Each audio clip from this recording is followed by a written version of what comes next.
Hello, everybody, and welcome to the top 5 new comics for March 19th and 20th of 2024. As always, Chris, we got a cool slate of books for you this week, so let's jump right in, starting with World's Finest, number 25. This is written by Mark Waid with art by Steve Pugh, Dan Mora, and Dan Mora. That's it. So first off,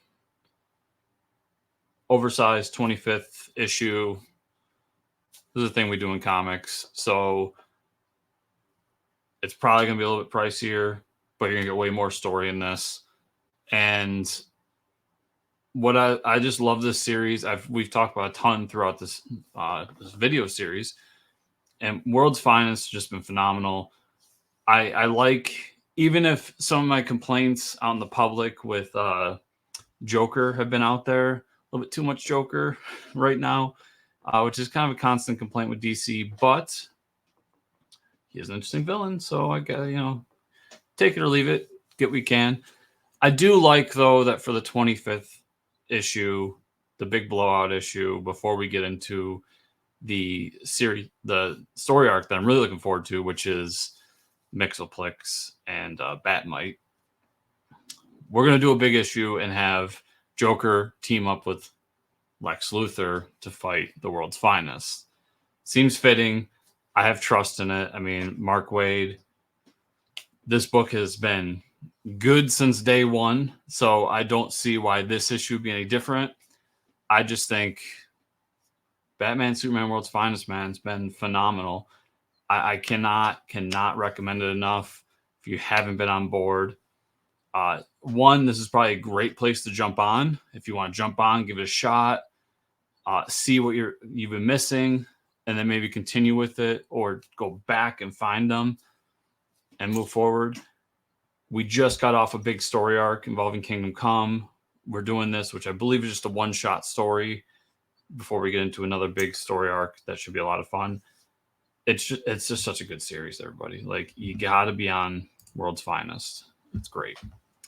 After that, I've got Star Wars Visions-Takashi Okazaki #1. This is written and drawn by Takashi Okazaki. Anyone who doesn't know, they did the Star Wars Visions animated series, and the real standout from that series for pretty much everybody, but myself included, was Takahashi's episode. It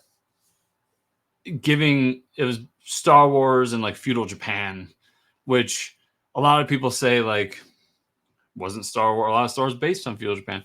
You're correct. Like, there's a lot of samurai in Star Wars, which is why it fits so well. But Takahashi in that series, or that one episode, took that to the extreme and said, like, no, they're literally in feudal Japan now. The only big difference is that there is some sci-fi there, and that you can see R2-D2's there.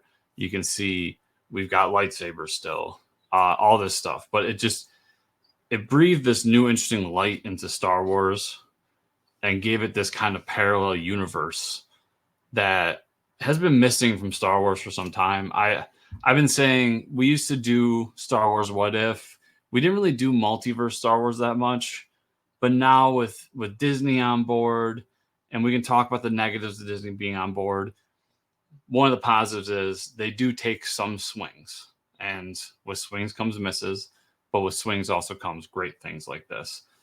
This is, I believe, the second issue. They've done a one-shot, I think last year, maybe the year before. That was really good. This one coming out, I'm just super excited to continue on with these characters and the world that was built here. I kind of wish they would give Takahashi room to breathe and do like a 6-issue series or something like that. But I can also assume that he's probably pricey or has a lot of things going on. So I'll take what I can get, and the one issue with this is just fine, because the last one was just so good. I am really excited to see where this one goes. After that, we've got NacelleVerse #0. This is written by Melissa Flores with art by Diogenes Neves, Francis Portela, and Rhamat Handoko. So this is, along with another one we're going to talk about, is a bit of a cheat because I did a review on the NacelleVerse number 0 for my Substack, chriscomicorner.substack.com, if you want to go there. And while my review wasn't the brightest, I did really enjoy the book as a whole. I think for everyone out there, if you want to check out what NacelleVerse has, this is a great primer book. We follow the great Garlu. We get kind of this book is basically his origin story of how he gets to be on. Actually, that's kind of a spoiler, but how he gets to be where he is moving forward.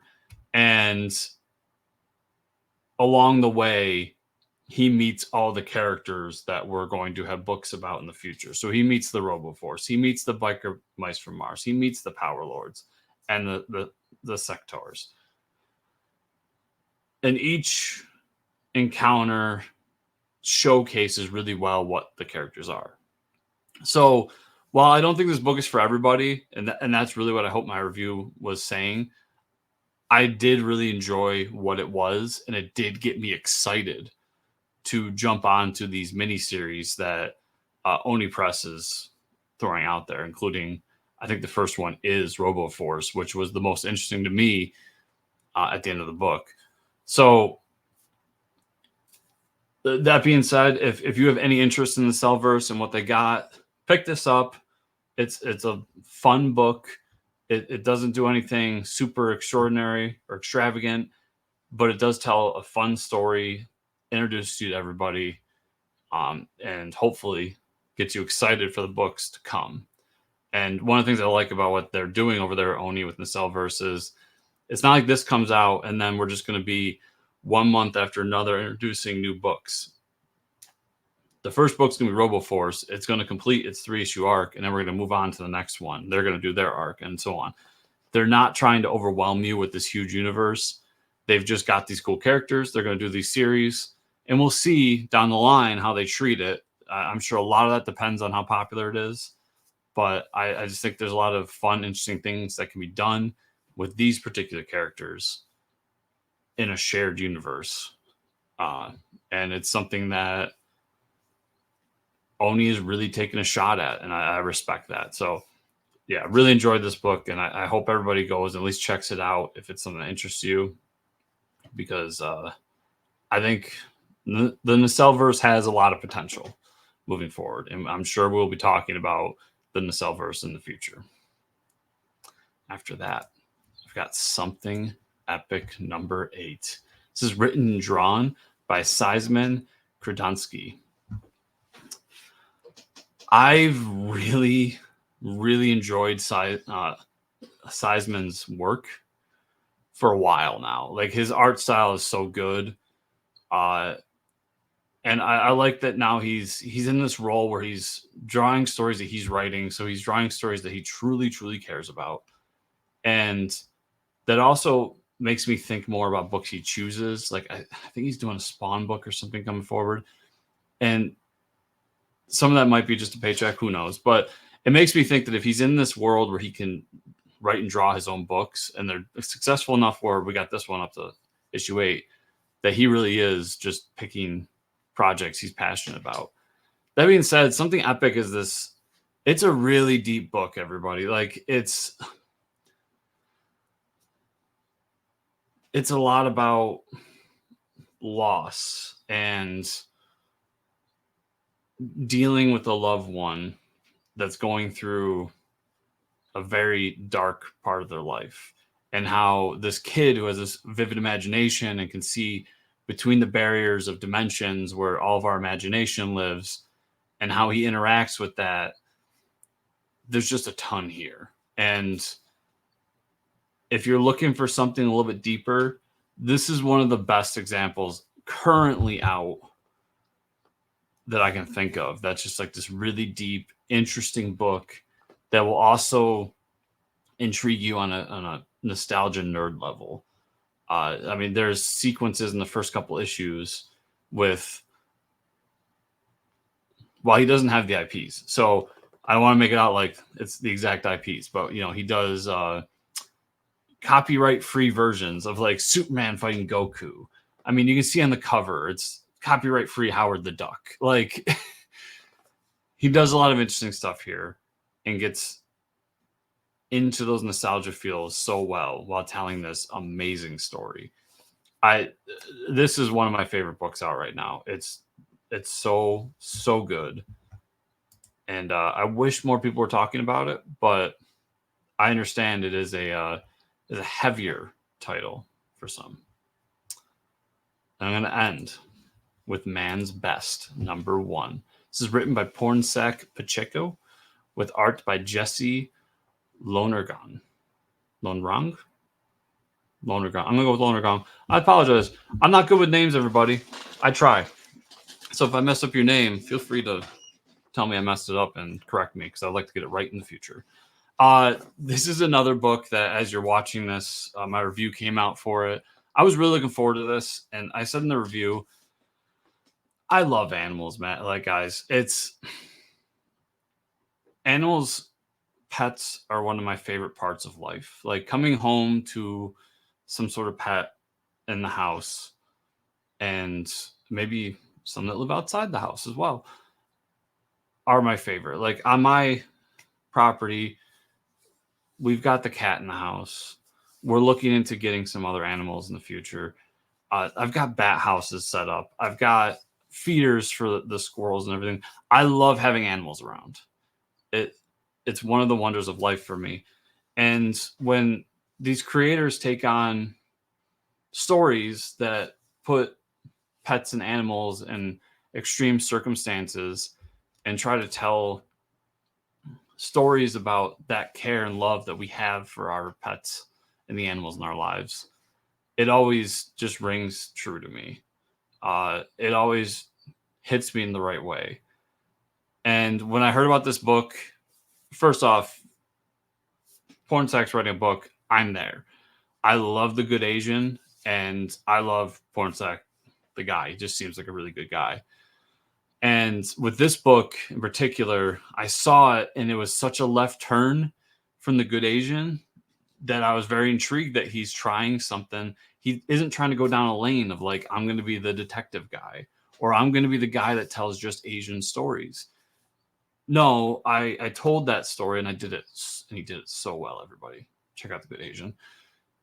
And now I'm going to go with this sci-fi book that's homeward bound on an alien planet where these three pets, along with a ship full of people, crash land on this planet, and now the pets have to like find their way back to their quote unquote owners.